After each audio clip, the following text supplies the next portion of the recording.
જય માતાજી, જય શ્રી કૃષ્ણ, રાધે રાધે.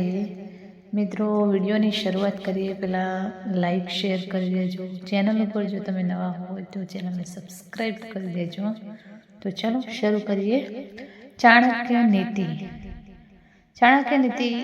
આ આદતોને કારણે દેવી લક્ષ્મી ઘરે આવતી નથી. ચાણક્યે ચેતવણી આપી છે. ચાણક્ય નીતિ અનુસાર કેટલીક નકારાત્મક આદતો જેમ કે ગંદકી, આળસ, જૂઠ, અનાદર અને નકામા ખર્ચ ઘરમાં દેવી લક્ષ્મીની હાજરીમાં અવરોધ ઊભો કરે છે. આ આદતો ઘરની સકારાત્મક ઉર્જાને ઘટાડે છે અને સમૃદ્ધિને દૂર કરે છે. આચાર્ય ચાણક્ય ભારતીય ઇતિહાસના મહાન વિદ્વાનોમાંના એક હતા. તેમના સિદ્ધાંતો, શાણપણ અને વિચાર આજે પણ જીવનના દરેક પાસામાં લોકોને માર્ગદર્શન આપે છે. ચાણક્યના મતે કેટલીક માનવીય આદતો ધીમે ધીમે ગરીબી તરફ દોરી જાય છે. આ આદતો માત્ર આર્થિક નુકસાન જ નહીં, પરંતુ માનસિક શાંતિ, સામાજિક સન્માન અને આધ્યાત્મિક સંતુલનને પણ નુકસાન પહોંચાડે છે. ચાણક્યએ તેમના નીતિશાસ્ત્રમાં આવી કેટલીક આદતોનો ઉલ્લેખ કર્યો છે. તેમના મતે આ આદતો દેવી લક્ષ્મીને ગુસ્સે કરે છે અને તે તેમને છોડી દે છે. ચાલો આ આદતો વિશે જાણીએ. ચાણક્યના મતે ગંદકી એ ફક્ત દેખાતી ધૂળ અને કાદવ જ નથી, પરંતુ તે વ્યક્તિના જીવનમાં નકારાત્મકતાનું પણ પ્રતીક છે.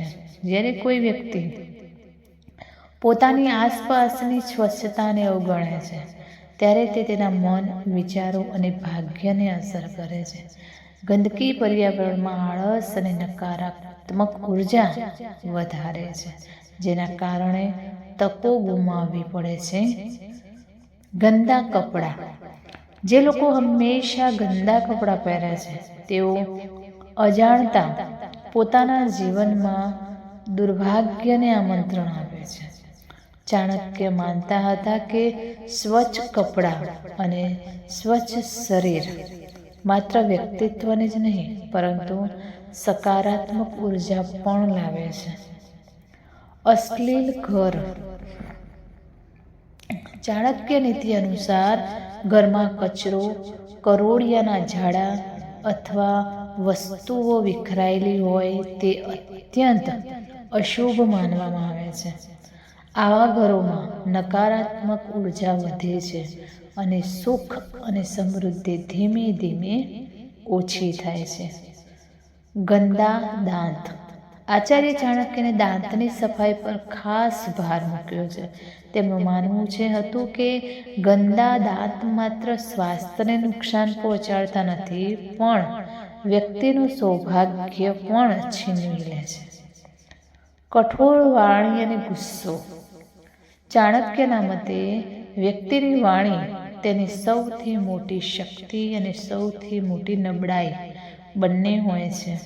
તેની વાણી તેના ભાગ્ય અને સંબંધો બંને પર અસર કરી શકે છે, જ્યારે કઠોરતા અથવા ગુસ્સો તેની વાણી પર પ્રભુત્વ ધરાવે છે, ત્યારે જીવનમાં સંઘર્ષ અને નુકસાન વધે છે. આળસ. જે લોકો સૂર્યોદય પછી સુધી સૂઈ જાય છે અથવા દિવસભર આળસુ રહે છે, તેઓ તકો ગુમાવે છે. આચાર્ય ચાણક્યના મતે આળસ એ માણસનો સૌથી મોટો દુશ્મન છે. આળસુ વ્યક્તિ સખત મહેનતથી દૂર રહે છે, જે તેમને સંપત્તિ એકઠી કરતા અટકાવે છે. ઊંડાઉપણું.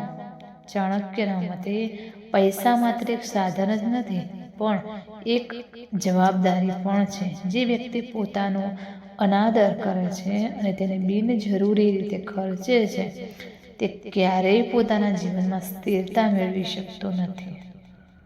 ઊંડાપણું ધીમે ધીમે વ્યક્તિને નાણાકીય સંકટ તરફ ધકેલે છે. તો મિત્રો, આજનો વિડીયો તમને કેવું લાગ્યું તે કોમેન્ટમાં જરૂર જણાવશો. ફરી મળીશું આવા જ એક નવા વિડીયો સાથે. અહીંયા વિડીયોનો અંત કરીશું. ત્યાં સુધી જય માતાજી, જય શ્રી કૃષ્ણ, હર હર મહાદેવ, રાધે રાધે.